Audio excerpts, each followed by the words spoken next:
സയൻസിൽ എല്ലാത്തിനും തെളിവുണ്ടോ? സയൻസിൽ എല്ലാ കാര്യത്തിനും തെളിവുകൾ വെച്ചിട്ടാണ് സംസാരിക്കുന്നത് അല്ലേ? സാക്ഷാൽ ഐസക് ന്യൂട്ടനെ കൊടുത്താലും മൂപ്പർക്ക് ഉത്തരം പറയാൻ പറ്റാത്തൊരു ചോദ്യം ഞാൻ അങ്ങോട്ട് ചോദിക്കാം. 2 മാസുകൾ തമ്മിൽ ഒരു കോയിമുട്ടി ഒരു കാടമുട്ടി ഇവിടെ ഉണ്ടെങ്കിൽ അവർ തമ്മിലൊരു ആകർഷണം വെറുതെ ഉണ്ടാവും. അതാണ് തിയറി കേട്ടോ. വെറുതെ ഒരു ആകർഷണം ഉണ്ടാവും. ഇതിപ്പോൾ 2 കാടമുട്ടിയും കോയിമുട്ടി ആയതുകൊണ്ട് നമുക്ക് മനസ്സിലാവില്ല. ഭൂമിയും ചന്ദ്രനും തമ്മിലൊരു ആകർഷണ ബലം, ഗുരുത്വാകർഷണ ബലം ഉണ്ട് എന്നാണ് പറഞ്ഞത്. അതിൻ്റെ ഭാഗമായിട്ട് ചന്ദ്രൻ ഭൂമിനെ ചുറ്റണം എന്നുള്ളതാണ്. ഒരു സെൻട്രിപെറ്റൽ ഫോഴ്സ് കാരണമൊക്കെ ചുറ്റാണ്, വെറുതെ അങ്ങനെ ചുറ്റാണ്. അപ്പോൾ എൻ്റെ ചോദ്യം ഇതാണ്, വെറുതെ 2 മാസുകൾ അവിടെ അങ്ങനെ വന്ന് നിന്നു. ആ നിന്നതിൻ്റെ ഭാഗമായിട്ട് അവിടെ ഒരു മൂവ്മെൻറ്റ് ഉണ്ടായി. ഒരു മാസും ഒരു മൂവ്മെൻറ്റ് ഉണ്ടായി കഴിഞ്ഞാൽ അവിടെ ഒരു ഫോഴ്സ് ഉണ്ടായി. ഒരു ഫോഴ്സ് ഉണ്ടായി കഴിഞ്ഞാൽ അവിടെ ഒരു എനർജി ഉണ്ടായി. അത് തന്നെയാണ് ഫിസിക്സ് പറയുന്നത്. അപ്പോൾ വെറുതെ ഒരു എനർജി ഉണ്ടായി. 2 മാസുകൾ അവിടെ ഉണ്ടായി. വേറെ ആരും ഒന്നും തള്ളിയിട്ടോ ഒന്നിട്ടൊന്നുമില്ല.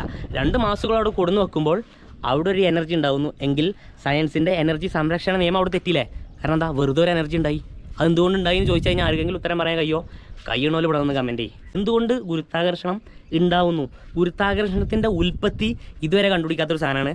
ആർക്കും ഉത്തരം പറയാൻ പറ്റില്ല. അതങ്ങനെ ഒരു തിയറിയാണ്, ഫണ്ടമെൻ്റൽ തിയറിയാണ് എന്നതിൻ്റെ പേരിൽ അവിടെ അങ്ങനെ നിൽക്കണമെന്നുള്ളൂ.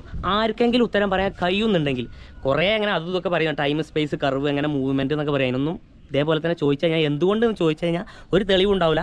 അതങ്ങനെയുള്ളൊരു സാധനമാണെന്നുകൊണ്ട് പറയും. ഓക്കെ, അപ്പം ഇനി സയൻസ് എല്ലാത്തിനും ഭയങ്കര സംഭവമാണ്, അവിടെ എല്ലാത്തിനും ഉത്തരം ഉണ്ടെന്നൊന്നും പറഞ്ഞുകൊണ്ട് ഇങ്ങോട്ട് വരാമെന്ന് കരുതി. അങ്ങനെ ആരെങ്കിലും ഇനി വരികയാണെങ്കിൽ അവർക്ക് എന്താ ചെയ്യുക, ഈ വീഡിയോ അയച്ചു കൊടുക്കുക, എന്നിട്ട് ഇതിനുള്ള ഉത്തരം കണ്ടുപിടിച്ച് തരാൻ പറയാം കേട്ടോ. എന്തുകൊണ്ടാണ് ഗുരുത്വാകർഷണം ഉത്ഭവിക്കുന്നത്, വൈ ഗുരുത്വാകർഷണം എന്നാണ് ചോദിച്ചാൽ അപ്പോൾ അവർക്ക് ഉത്തരം തരാൻ കഴിയില്ല. അത് ന്യൂട്ടൻ്റെ നിയമമാണ്, അതങ്ങനെയാണെന്നുകൊണ്ട് പറയും. അത്രേ ഉള്ളൂ.